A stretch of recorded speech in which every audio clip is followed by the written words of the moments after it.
Hoy, en El Burro Benjamín, Guerra Mundial Z, el fabuloso libro de Max Brooks.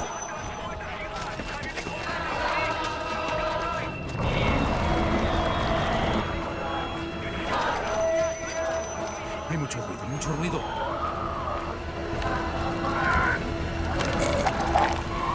¡Están trepando el muro!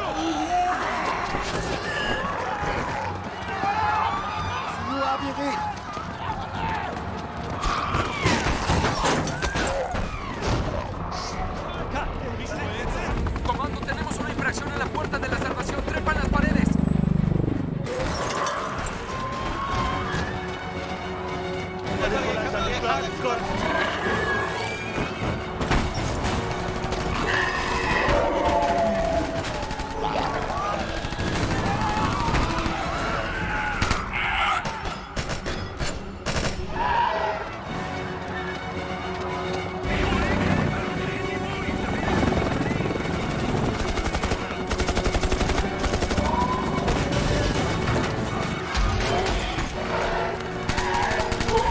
De la película solamente toma el título del libro y hasta ahí.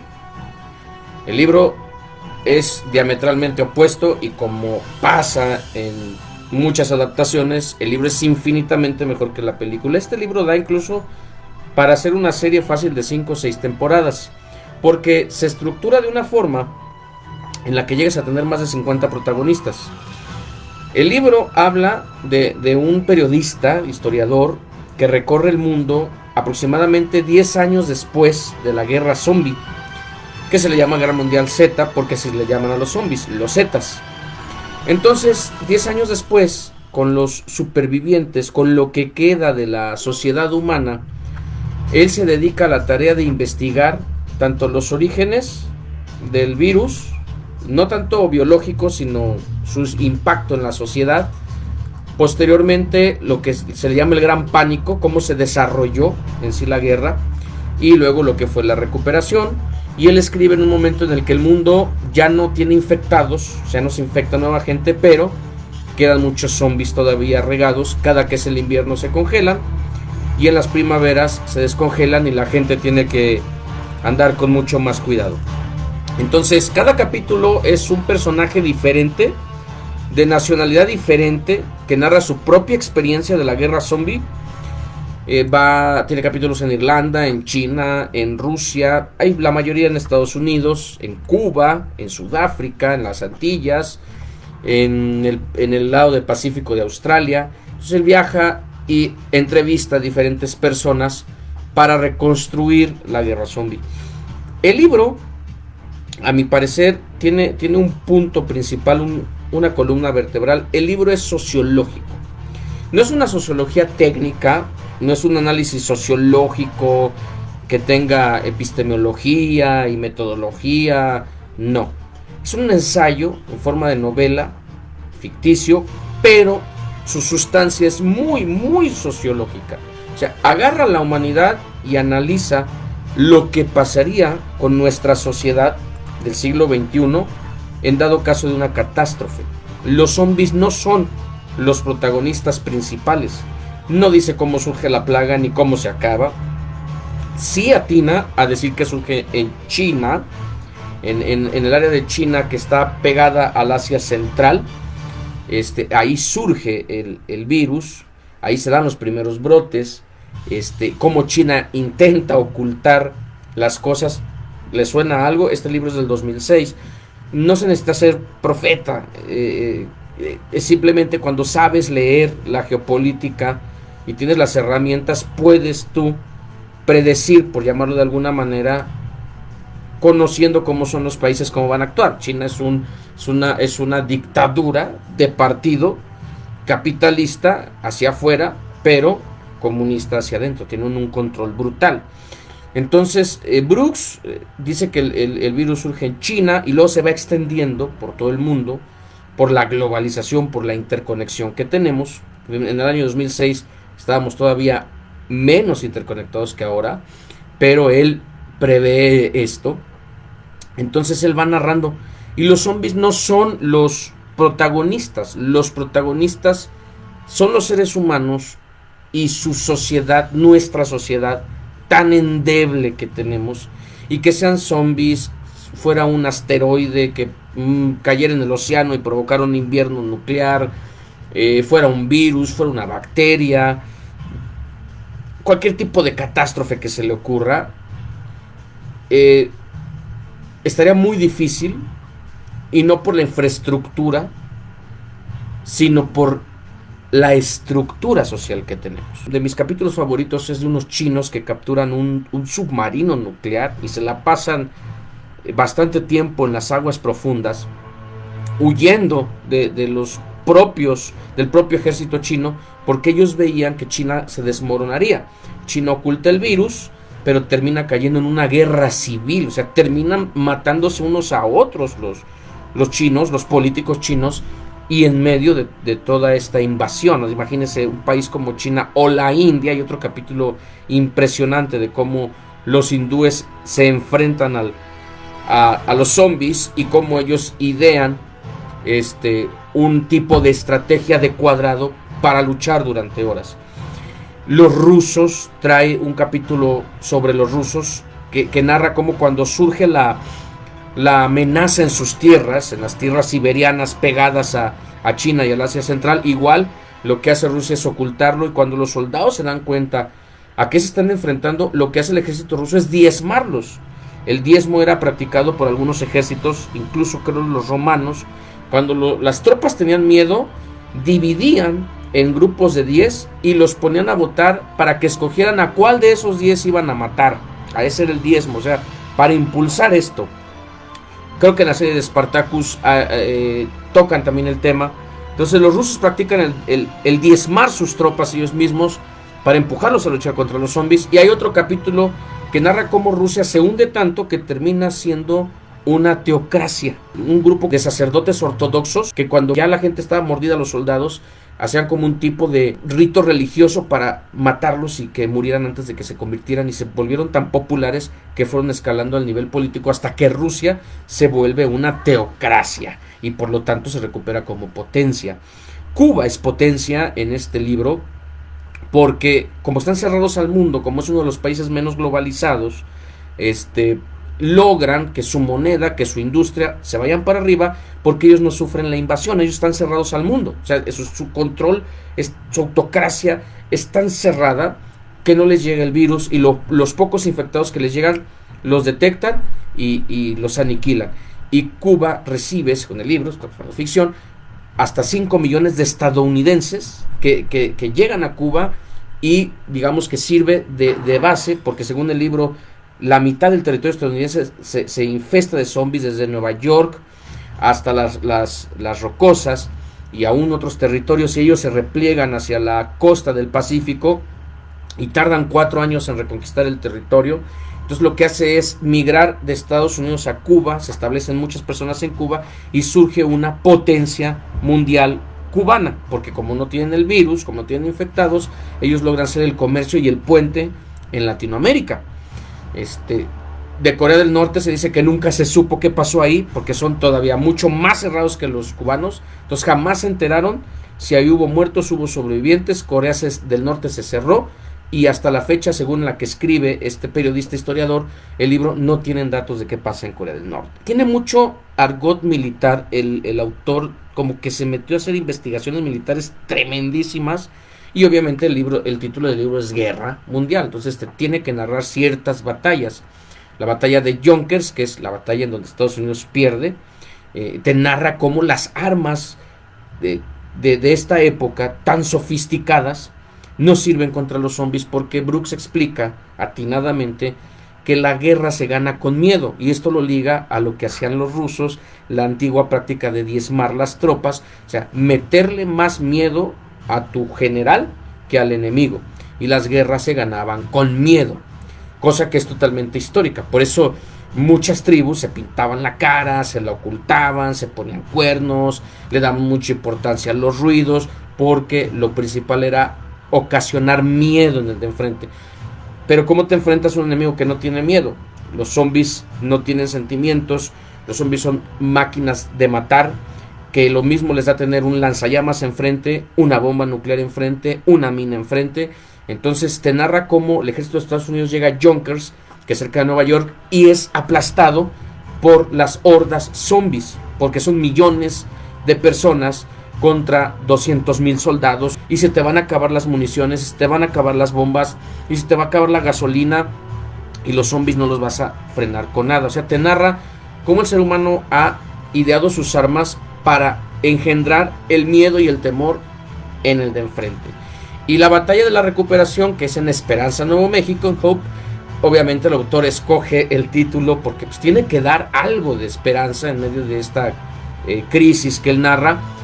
Cambia totalmente la forma de guerra humana y prefiere hacerlo con bayonetas, con machetes, con escudos, o sea, una guerra más mecánica. Vuelve la humanidad a lo antiguo, a las antiguas guerras de encontronazo, de espadazo, de machetazo, y idean una forma en la que hacen un frente y luego estos se cansan, duermen y vienen otros, se cansan, duermen y vienen otros, y te lo explica muy bien.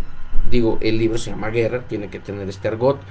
Y bueno, vuelvo a China. Entonces China, que es donde surge el virus, lo quieren ocultar, se arma una guerra civil, y uno de mis capítulos favoritos es el del submarino, porque ellos van huyendo, y te narra que los zombies llegaron al mar, al océano, y el océano se infestó de zombies, que no se morían ahogados, que se hacían como enjambres, que había épocas en las que estaban abajo y en cuanto detectaban algo subían, flotaban. Impresionante, muy, muy buena descripción. Hay otro capítulo de los que más me gustaron, que es el de una soldado que hacían misiones de recuperación de personas en los primeros años de la crisis, y los iban juntando y les iban llevando víveres porque no podían rescatarlos, entonces les llevaban víveres para que aguantaran y ellos estuvieran informando lo que pasaba alrededor. Y hay un capítulo de una soldado que se rompe el pie, se rompe su radio, pero escucha a una sobreviviente que la va guiando hasta que ella se salva, y al final le dicen los del ejército, el radio siempre estuvo roto. O sea, quiere decir que su mente, en esa reacción que tenemos los humanos por sobrevivir, y que la adrenalina se dispara a lo que más da, y el cuerpo toma fuerza y sobrehumana, por así decirlo, y la mente trasciende a otro nivel de impulsos nerviosos y eléctricos. Ella prácticamente, lo que te da a entender el autor, es que su subconsciente se separó de ella y le fue dictando todos los conocimientos militares y de supervivencia. O sea, un capítulo estremecedor.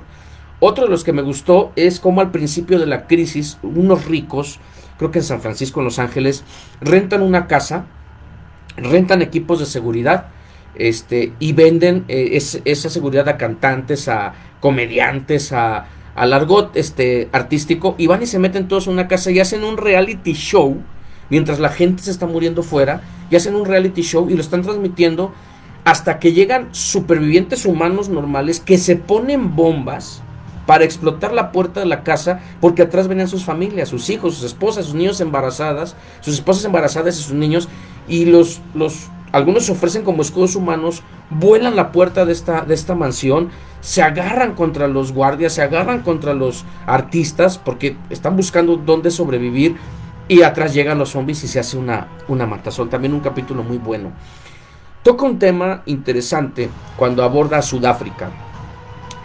Para el autor, en este tiempo todavía vivía Nelson Mandela. Sin decir su nombre, te narra que Nelson Mandela, en Sudáfrica, mientras China, Rusia, Estados Unidos se enfrentan su crisis, manda a traer a uno de los ideólogos que tenían presos del apartheid, un tal Ridecker, y lo manda a traer Nelson Mandela, y le da a él la estrategia y le dice: mira, aquí no se trata de salvar negros o blancos, se trata de que tú, como un científico social que aunque serviste en otro tiempo a malas prácticas y por eso te tenemos encerrados, ahora lo que está en peligro no son ni los descendientes de blancos ni los descendientes de negros, está en peligro Sudáfrica.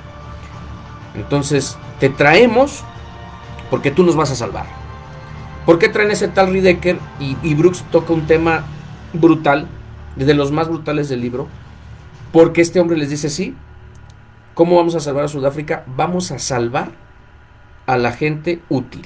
y vamos a dejar morir a la gente inútil, y que aguanten los que aguanten y sobrevivan los que sobrevivan hasta que recuperemos el territorio y nos vamos todos a una isla de Sudáfrica y ahí nos encerramos. Y no es que vamos a salvar a políticos ni empresarios, no, vamos a buscar a la gente más óptima y a los militares van primero, son los que tenemos que salvar. Ojo, las primeras sociedades humanas se fundaron sobre estratos militares. Hoy gozamos de un poder civil, pero hace 2000, 3000, 4000 años se fundaron sobre poderes militares, porque tenías que defender el territorio. Acuérdense que cuando surgen las primeras civilizaciones, militares y sacerdotes son los que toman el poder. Se hace una dualidad, porque uno es la fuerza para defender el territorio con las manos, y el otro es la fuerza para defender a los habitantes de la tribu con los dioses. Entonces Ridecker dice, hay que salvar a los militares. Todos los militares que están regados en Sudáfrica los salvamos y nos replegamos. Ya no los estén sacrificando, porque no hemos encontrado la forma de enfrentar a los zombies, que por cierto se le llamó el virus sudafricano. Aquí Max Brooks hace una comparación a lo que pasó con la gripe española, que surgió en Estados Unidos o en China según algunos teóricos, y que aterriza en España, y como España no estaba en la Primera Guerra Mundial, dieron a conocer el virus y por eso se llamó gripe española, no porque surgiera en España.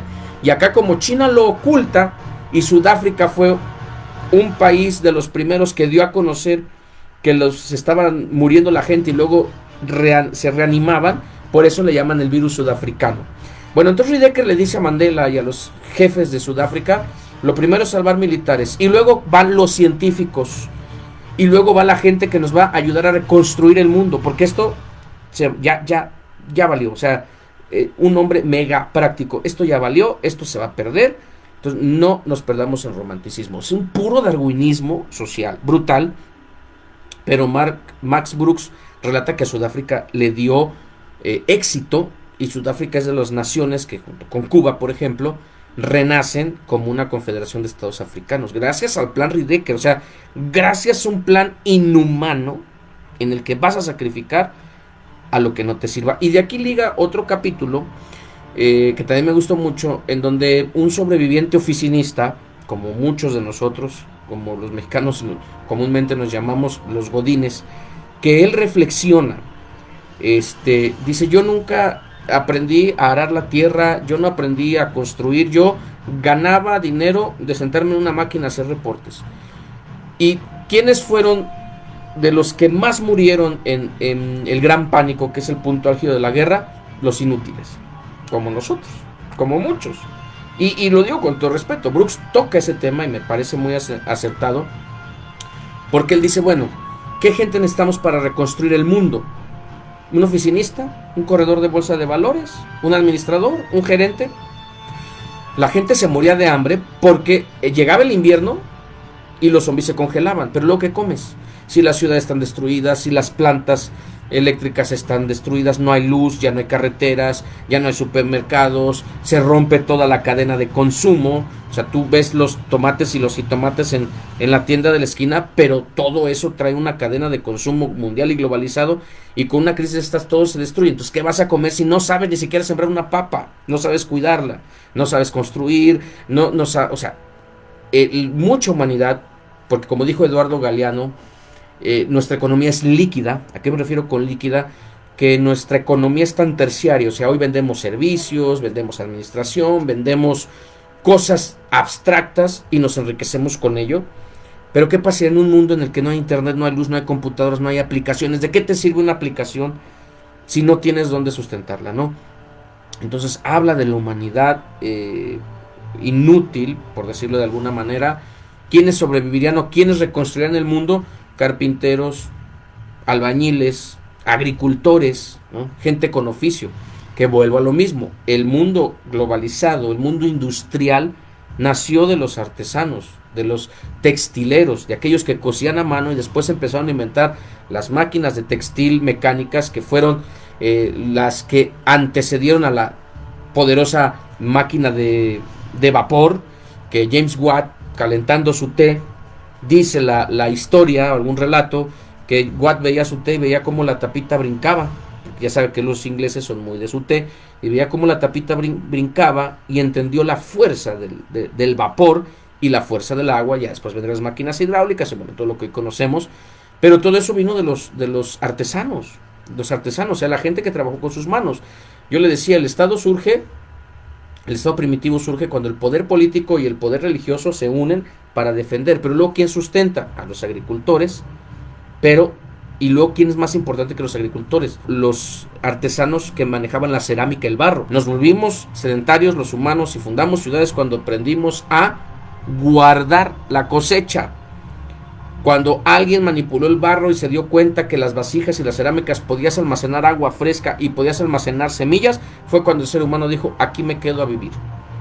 Entonces la fuerza de los artesanos es la que sacaría al mundo de un apocalipsis. No, si el mundo se queda con puros gerentes, si sobreviven puros gerentes, sería el fracaso. Por eso algún científico dijo que si algún día la humanidad sale del planeta, estaría condenada porque seguramente irían en primera fila los políticos y los ricos y llegarían a Marte o a la Luna. ¿Y qué harían si no saben hacer nada más que sentarse a mandar? Si sobre el mundo sobrevivieran los más ricos o los políticos, se extinguiría la humanidad.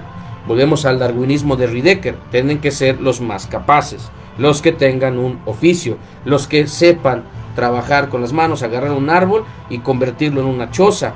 Esos tendrían que ser los que sobrevivieran. Hace una crítica al sistema de salud mundial, porque cuando surgió la enfermedad sudafricana, el virus sudafricano, que se levantaban los muertos, las empresas estadounidenses y sus aliadas de Occidente sacan una vacuna que ahí en el libro le llaman el Flanax y le empiezan a vender carísima y le dicen a la gente que esa vacuna va a prevenir la enfermedad. Y él habla con uno de los directivos de esa empresa que está preso, que sobrevive pero que está preso, y él le confiesa pues que no, o sea, ellos sacaron la vacuna sin saber si iba a ser eficaz, pero que se aprovecharon del miedo de la gente porque sabían que la gente la iba a comprar. Lo que nunca calcularon es que todo el mundo se iba a ir al traste, y pues de qué te sirve el mundo si se va al traste y no hay un sistema económico en el que el dinero valga. Incluso él se lamentaba de que no le sirvió ganar tantos millones porque el peso cubano, el dólar cubano era el que entonces mandaba y ya no el americano. No quiero decir con esto que las vacunas sean un engaño o algo así, no, lo que me refiero es que Brooks hace una crítica al sistema capitalista que ha capturado, por ejemplo, la salud y la ha convertido en un negocio muy rentable con el tema de las vacunas. Yo hace poco hacía una crítica de cómo el Omicron y las variantes que vengan del COVID-19 serán hijas del capitalismo, porque el sistema humano está hecho para sacrificar a su propia gente en beneficio de unos pocos.